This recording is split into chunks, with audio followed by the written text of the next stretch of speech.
Okay, so today we cover another interesting version of LMS algorithm called block LMS.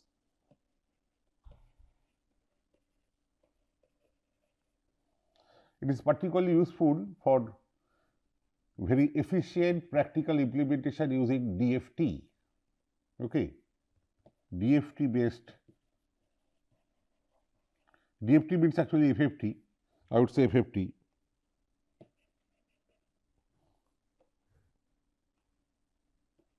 Because when you implement DFT, you use the first algorithm FFT. FFT based implementation. That is the motivation. As before, the structure remains same, that is, you got a filter W0, W1, dot, W capital N minus 1. So, capital N coefficients. This is Xn. These coefficients you have to vary, so that output, if it is desired response, and I am dealing with real case here, or may not be required, okay, general case, is En. So, we have seen in the case of adaptive filter that you adapt these coefficients, maybe LMS formula, so that progressively the this error variance goes down, okay, to the minimum. Ideally, actually these filter coefficients we update so that ideally they should go to the optimal ones, but in the case of LMS, you know, they do not converge absolutely to the optimal ones, they dance around, fluctuate around the optimal ones. That is why this variance of this goes down, but does not go down to the minimum possible epsilon square mean, but there is an additional component called excess mean square error. Nevertheless, that was the setup that time, that is the setup this time also. But here there is slight difference. Here, so remember we have capital N coefficients. So, here this is your data.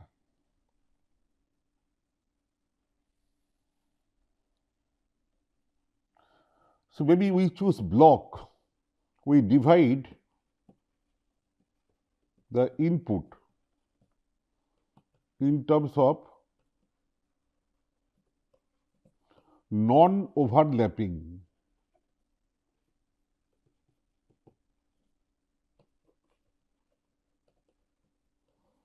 of length. I will explain what I mean, L, and L should be greater than this N. That is, this is your x0, 0th position, you have got x0 here, this time axis, x0 here, then 1 dot up to L minus 1, you have got all the data, x of 0, here you have got x of 1, here you have got x L minus 1 and dot. So, them I consider to be one block, under one block, and call it 0th block. Then I start with the next L plus 1 dot 2 L minus 1. Second, another block of length L, I call it first block, dot in general ith block will be what? Say 0th block starts with 0, then 1 up to L minus 1. First block starts with L, that is 1 into L, goes up to 2L minus 1. Second block would be the next index 2L. So, second block means 2L, that is 0th block 0. First block 1 into L, second block 2 into L, dot. So, ith block will start at IL in general and go up to, this is IL means IL plus 0. So, it should be IL plus L minus 1 because total length is L. So, IL plus 1 dot up to IL plus L minus 1, that is my ith block. Okay. That is ith block in general means input XIL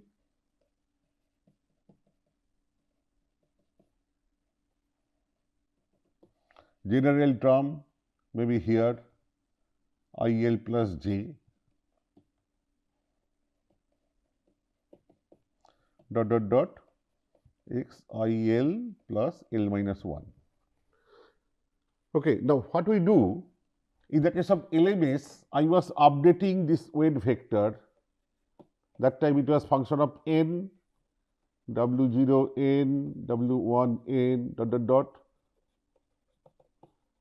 So this was updating from nth clock to very next clock, this n plus 1n, then very next clock n plus 2n dot dot dot. Here I don't do like that. Here for every block, once I know the weight vector, I don't change. So I use it here also, here also, here also, here also, here also. At all these points, I go on using the same weight vector for filtering the data at this point, this point, this point, like that. Then I move to the next block, then again I update. And again, once I update, I hold it fixed inside the block. So use that same again to filter the input at this point, this point, this point, this point, all these points. Dot dot. Again, once I reach ith block, I don't change it. I use it to filter the input at ILth point, IL plus 1th point, dot dot dot, IL plus L minus 1th point. So filter coefficients are updated only once per block and then held fixed within the block for doing the filtering operation. Okay, so we will have Wi, this is the filter weight vector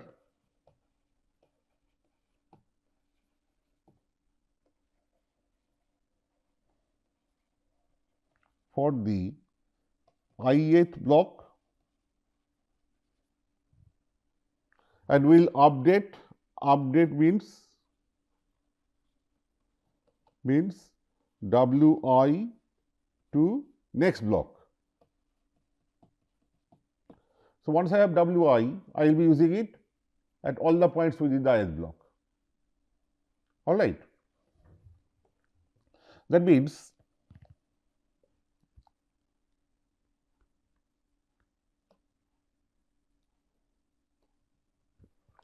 I draw that line again. This was 0th block. I am writing this is the first block, ith block. Ith block I had, this is repetition of previous page, IL plus 1 dot dot dot IL plus J, and last point is IL plus L minus 1. So at every point, say for n, time index n, either here or here or here or n equal to any index here, IL plus say J. J could be 0, I am here, J could be 1, I am here. So J could be 0, 1, dot dot dot dot, L minus 1. If J is 0, I am here. If J is 1, I am here. If J is L minus 1, I am here. So at any of this index n, filter output yn will be W, not W transpose or W, if it is real, I write W transpose. Okay, for our convenience, let us assume real. So W transpose, not n.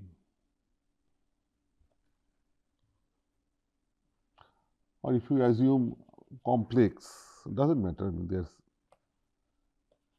If it were complex, I had put WH, remember, WH, but it is not n. It is not that filter coefficients change from index to index, index to index here. For all the indices n, IL plus 0, IL plus 1, IL plus L minus 1, these are the indices, these are the values n take. It is not that W, filter weight vector, changes over these indices. No.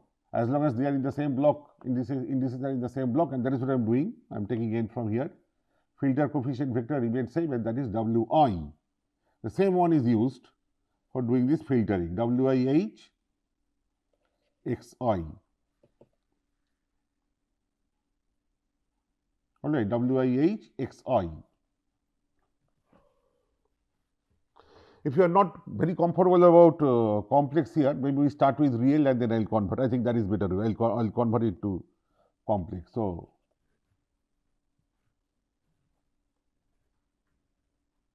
because here it will be a little more complicated, in terms of expression and all. So, maybe take the real.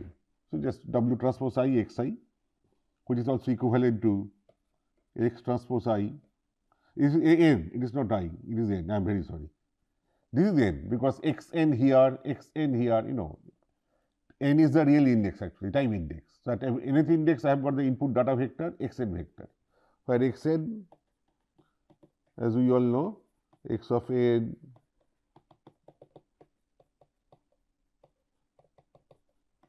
okay.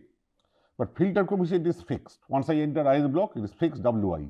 Same one I am using for doing the filtering. This is a filtering operation. So, n can be here, n can be here, n can be here, but same coefficient vector.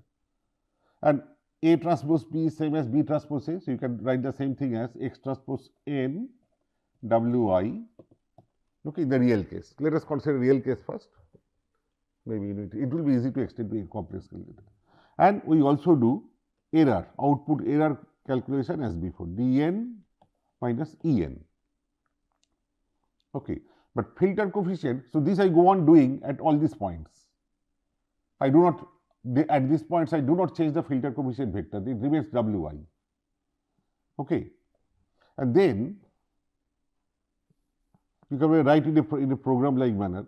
Anyway, so once this is done, then you do Wi plus 1 in terms of Wi plus some update, and that is what we will see what it would be.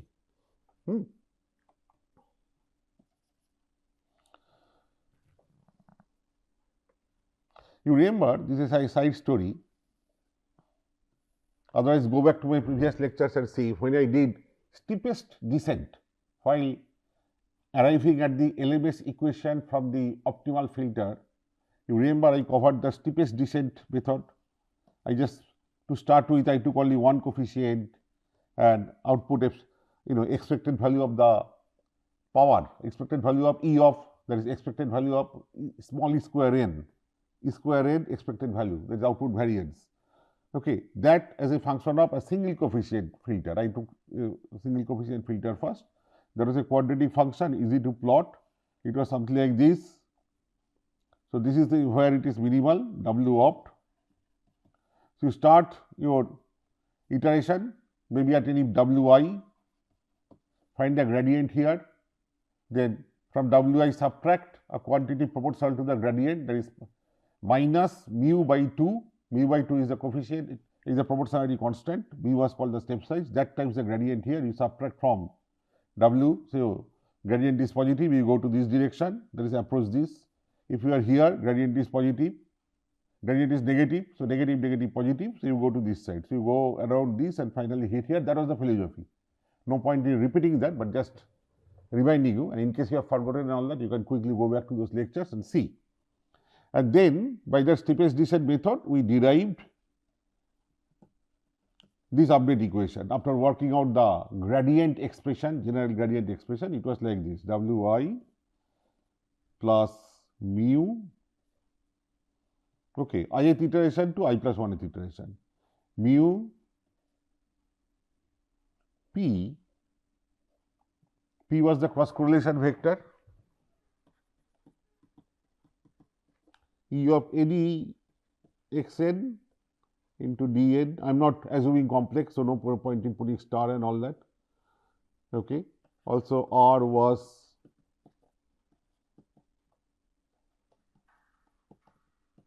autocorrelation, so it was R W I. This I did that time.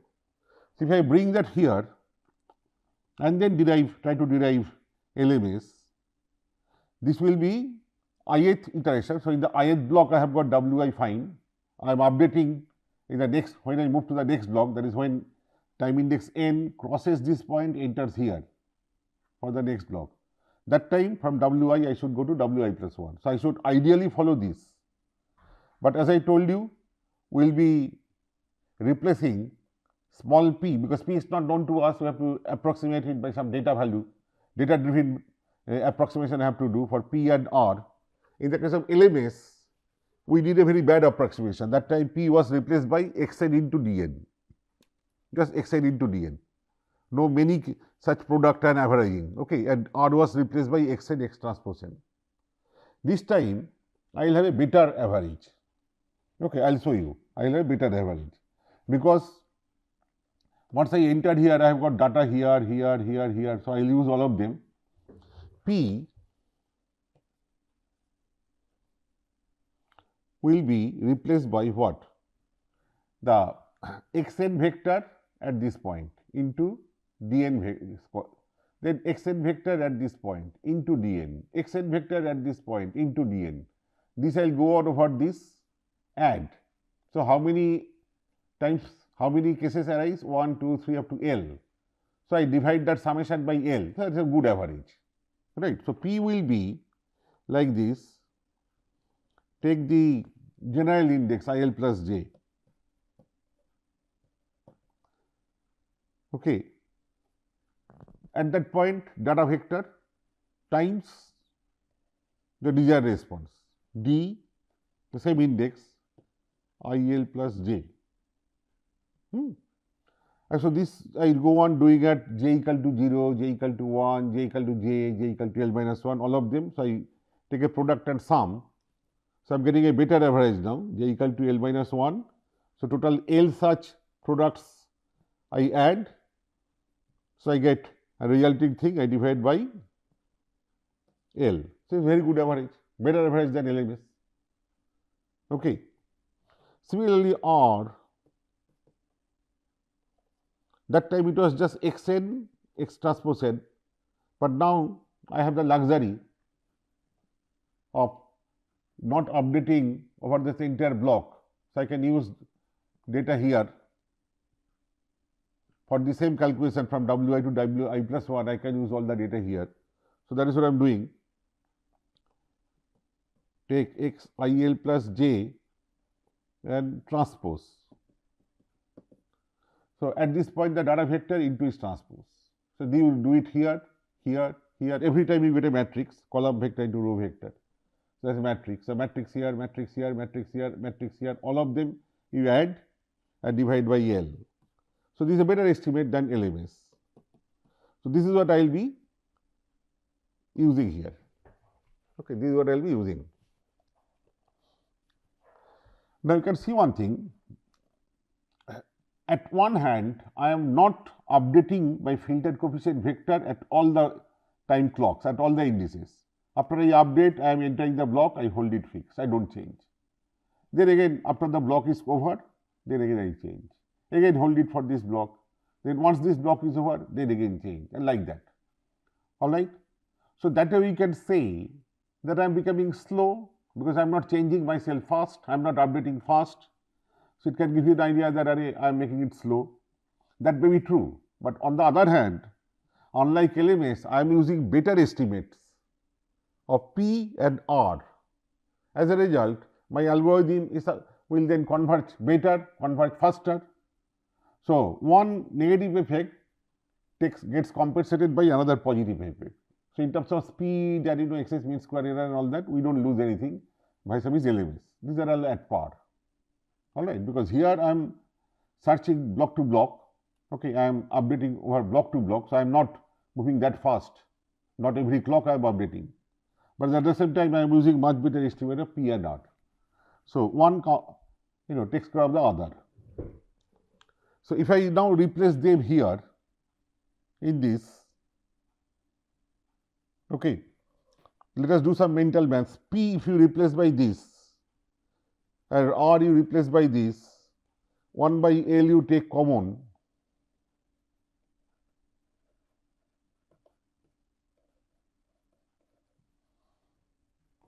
summation this minus summation this into Wi. So, Wi is fixed in the summation, summation is over j. Okay. So, this you can write as, you can take the summation common, both are over j from L to L minus 1, j to L minus 1. So, I can take a common summation.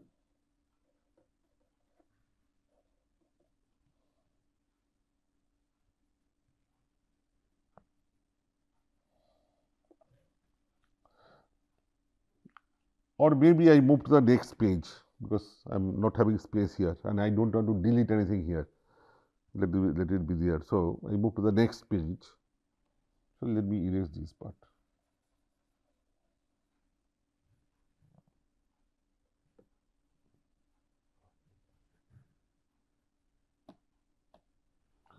So, W, this was the equation, block update, not time update, block update, updating from block to block, ith block to I plus 1th. Once ith block is over, all the data generated, all the data used up during that time that available, I calculate this extra part.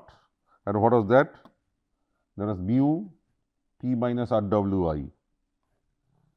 So, mu P minus RWI, and now I replace, you remember, for your sake I can say P is 1 by L and this is 1 by L, P and R from both 1 by L will come out, same summation j equal to 0 to L minus 1, j equal to 0 to L minus 1. So, that can be common.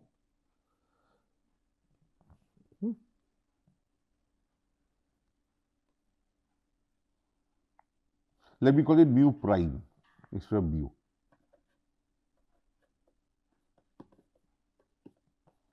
So, mu prime by L, I use the same summation j equal to 0 to L minus 1, and that was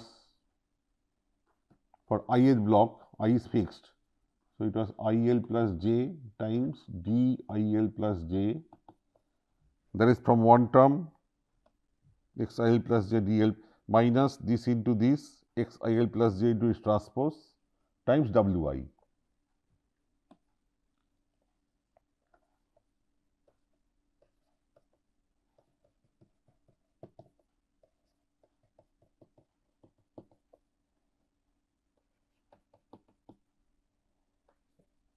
Right.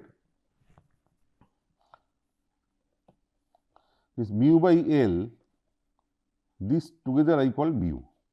So, mu is mu prime by L.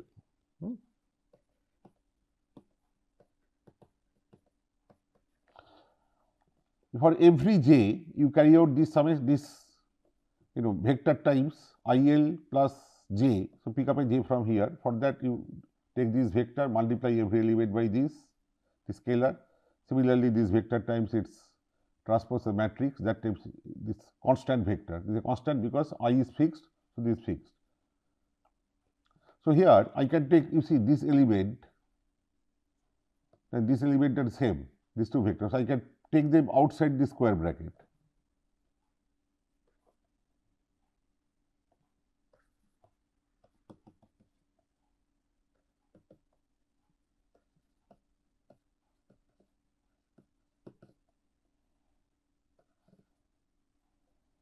So, I am left with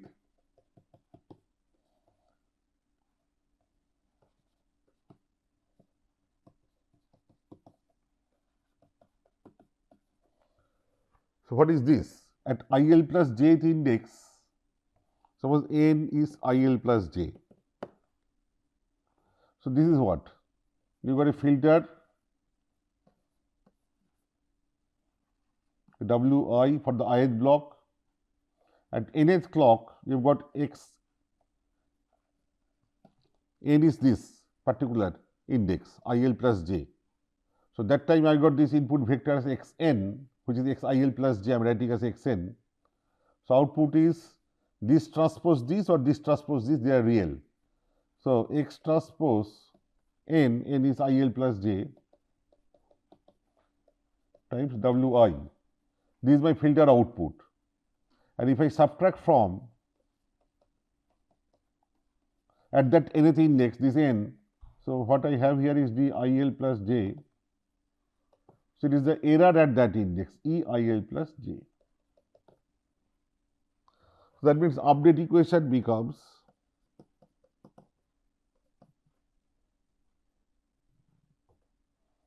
mu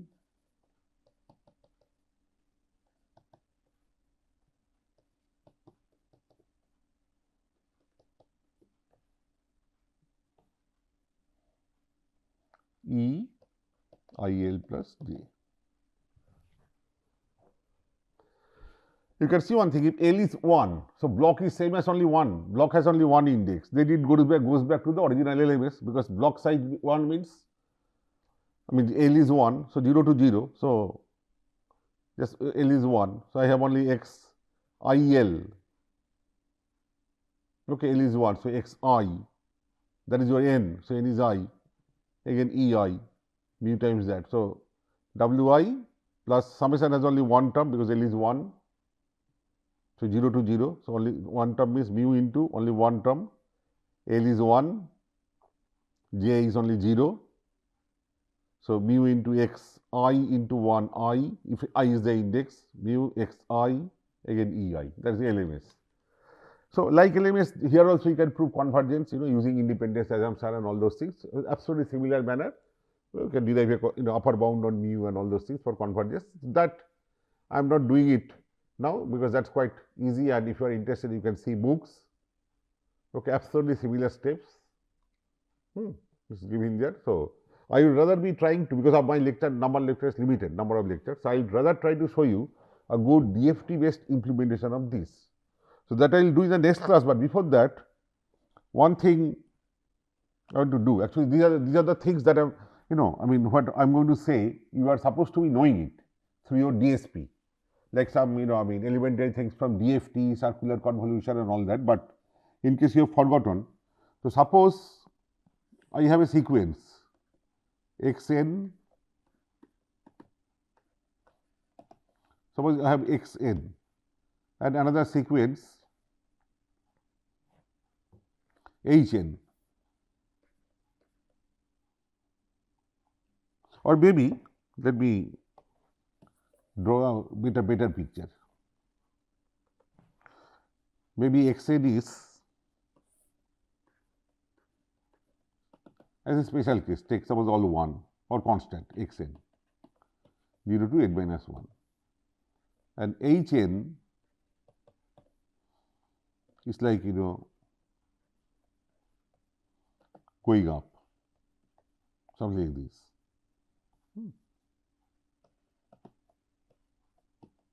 But both are capital N point sequences. So, xn, suppose you take its capital N point DFT, capital Xk.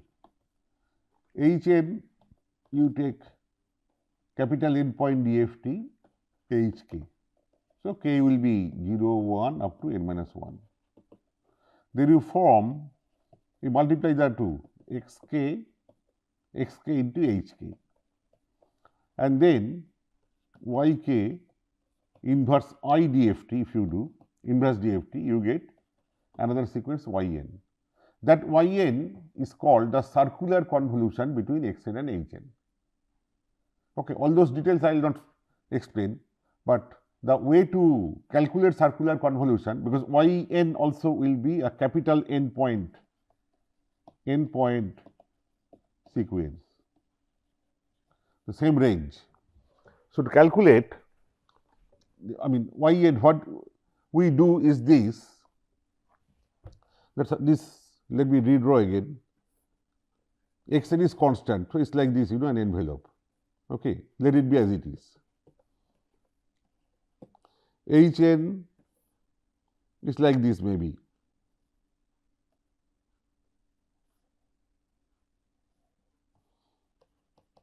Actually, these points, I am just drawing like an envelope. You have to do circular convolution, that is between these two.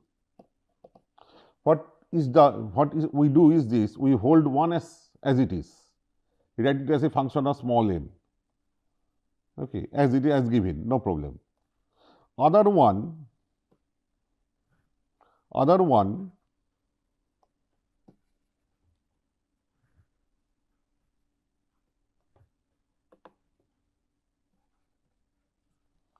I make a periodic version, and then okay, so I make a periodic version, so I repeat.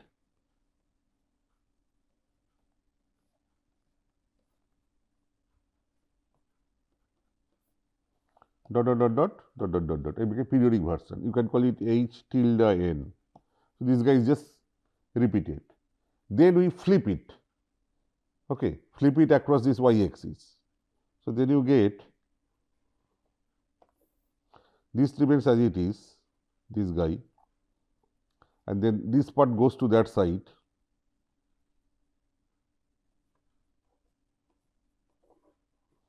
So, this fellow comes here and this fellow goes here, this here.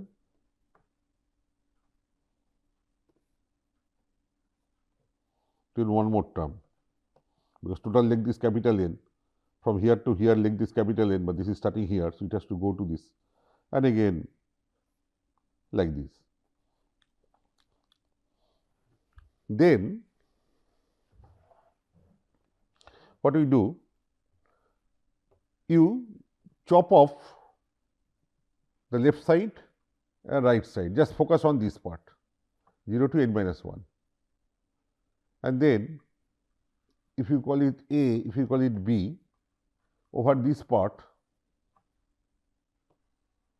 this is my range, this is my zone. You do sample wise multiplication, this guy by this guy, this guy by this guy, double line, so double, dot dot dot, and this by this, and add. So, that will give you y 0, that is with 0 shift, y 0. Then next, to find out y 1, what will you do? You take this periodic thing, give a shift by 1 to the right. Then again use a chopper, chop off the left side of the y axis and right side after the point capital N minus 1. So, what will you have is this.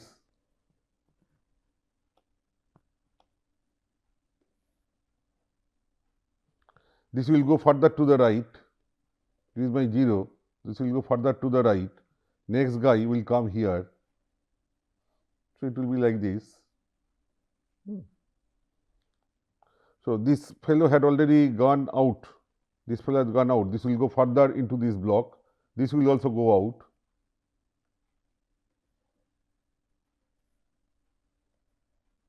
So, my n minus 1, then one fellow, another fellow, and then again I use a chopper. So, I take from here 0 to the n minus 1, only this much. So, whatever I see from here to here, this and this samples, the sample wise multiplication and add, that will give me y 1, and I go on doing it. Then I give a shift again to the right, then use a chopper, chop off the left, chop off the right, left of 0, right of capital N minus 1. So, you get only one part. Okay. Like if you chop off, this goes, this goes. And then do term wise multiplication or with this other one, which I kept fixed, and add, and go on doing it. This is the way to do circular convolution. So, if you do DFT, multiply the two DFTs and inverse DFT, what you get is circular convolution between Xn and Hn, and this is how it is. I would advise you please come back in the next class after studying little bit of this DFT, circular convolution, some properties of circular convolution, because these are, if this course is not supposed to be covering them. Okay, I will still derive few one or two basic results which I need, but it will be much better if you come prepared with this in the next class. Yeah, thank you very much.